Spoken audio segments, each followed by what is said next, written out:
The images in the following program are highly sensitive and may be as disturbing to viewers as they were to us. However, we have to show the truth about cruelty to animals, praying that you will help to stop it.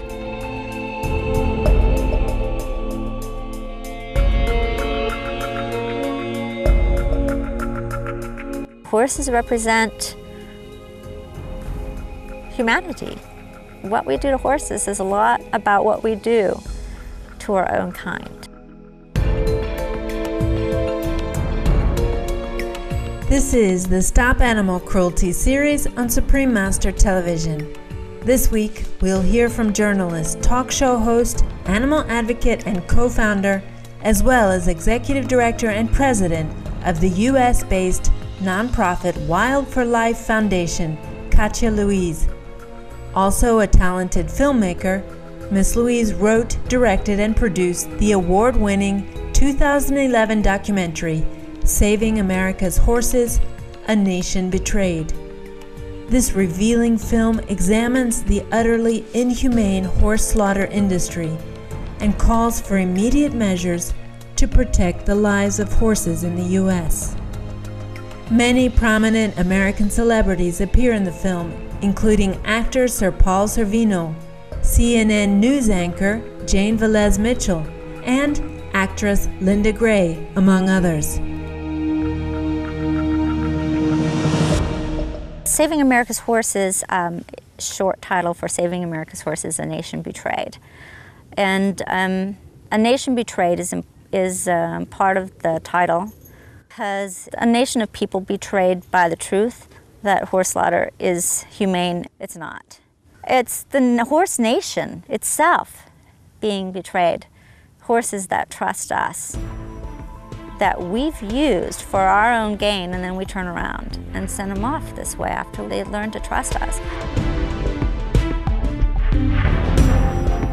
Through her extensive research for the film, Miss Louise uncovered the disturbing fact that many horses in the U.S., no matter how much they may have been loved as companions, racers, or working animals, end up at slaughterhouses, sometimes without the knowledge of their caregivers.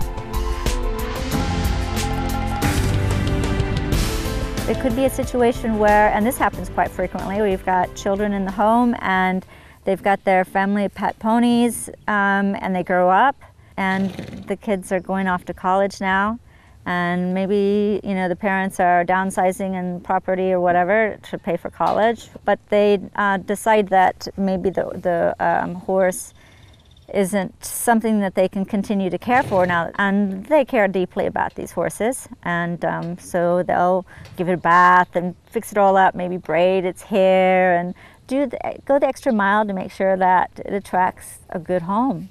And what they don't realize, a lot of people, even in the horse community with their own horses, are naive about this. At the auction houses, the kill buyers are going to be there to purchase that horse. The dealers that buy horses for the purpose of sending them to slaughter are known as kill buyers. They frequent the auction houses.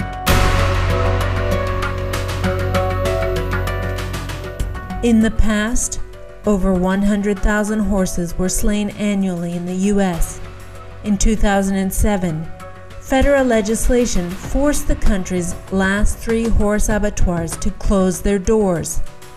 However, this has not stopped the practice of horse slaughter. Sadly, some horses in the U.S. are now being trucked thousands of kilometers to slaughterhouses in Canada or Mexico to produce horse meat. Kill buyers and those who want to reopen horse abattoirs in the U.S. try to perpetuate the myth that the horses that are being murdered are unwanted, and this justifies their callous slaying.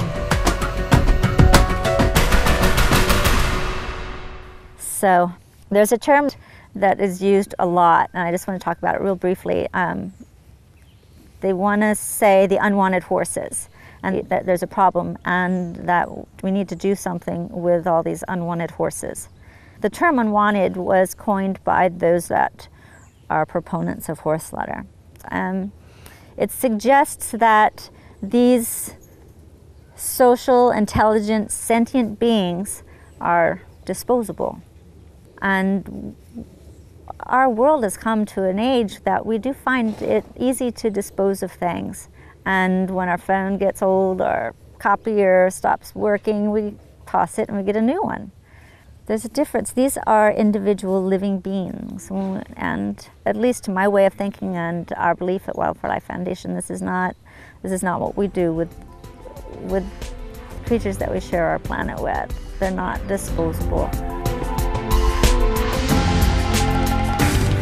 Once purchased by the kill buyers, these innocent, once cherished equines begin their terror-filled journey to a miserable death.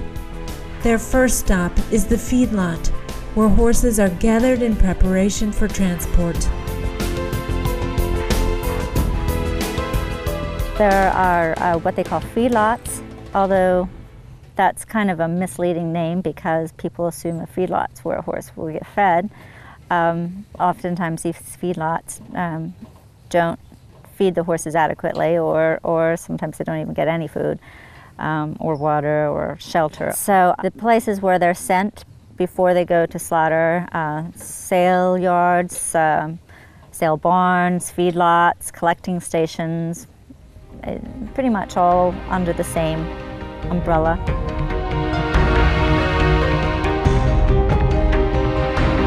Next, the ruthlessly exploited equines are sent to either Canada or Mexico.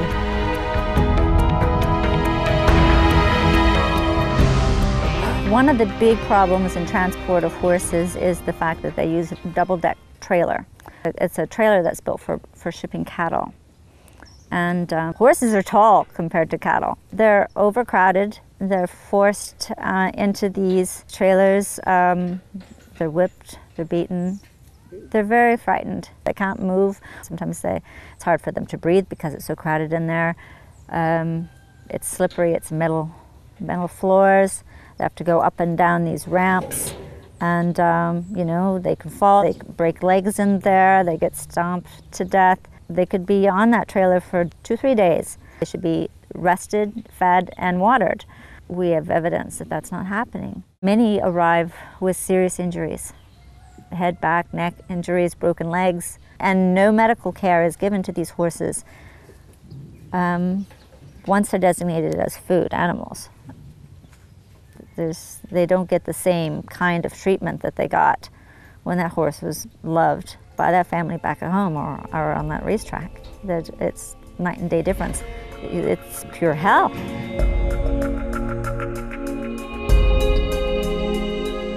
When they finally reach their destination, the extremely distressed animals face a brutal, bloody death.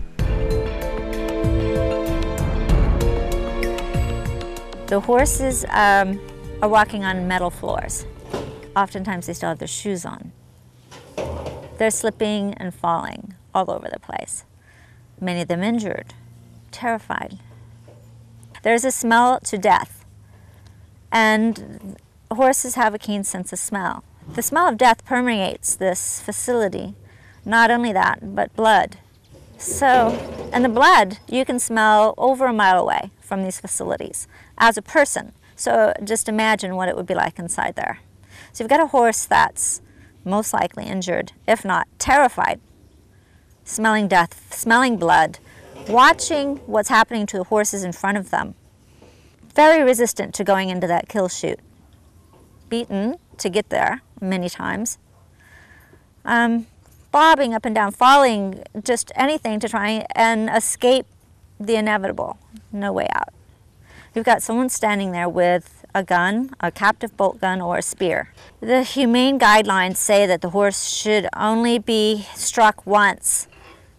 One time, and there's a small target area right in the forehead where that horse is to be struck, because that's the one place where they could be stunned.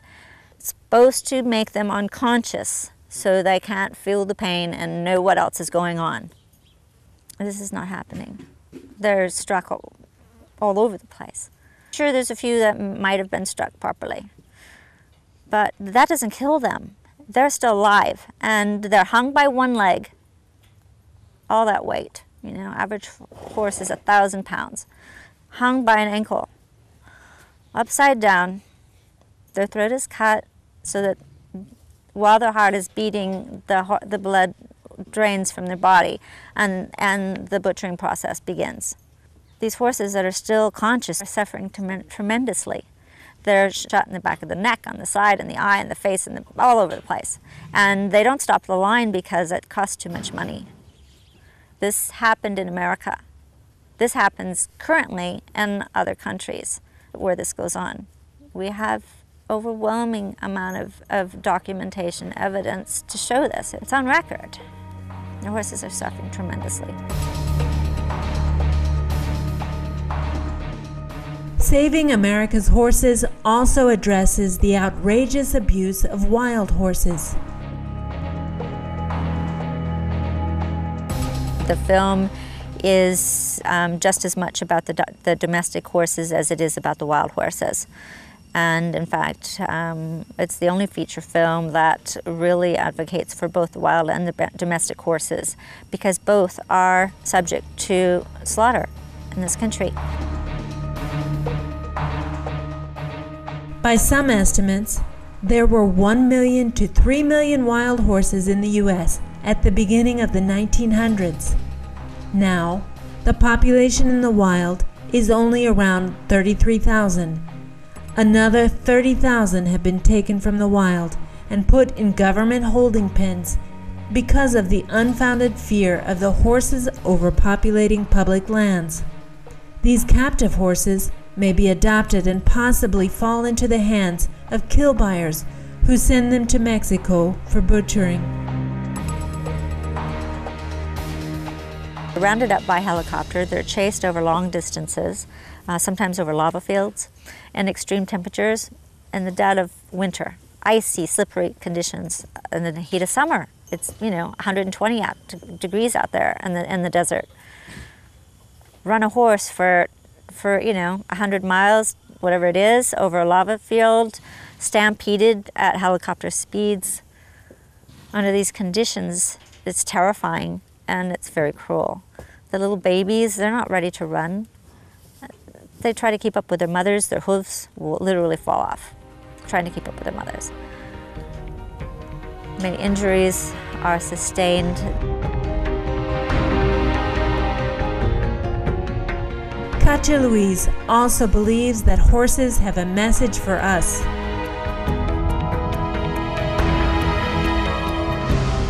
Their message is that they don't want to be treated this way. They need us to help them. They can't talk.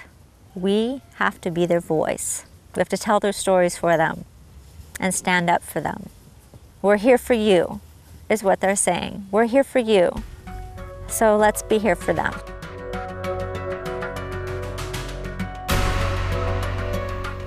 What personal action can we take to support horses? We can help our horse friends by never purchasing horse meat or any horse-derived products, as well as letting our government officials know that horse abuse and slaughter are unacceptable and strong laws are needed to protect equines. May heaven bless you, Katia Louise, for your passionate, diligent efforts to safeguard the beloved, noble, and beautiful horses in the U.S.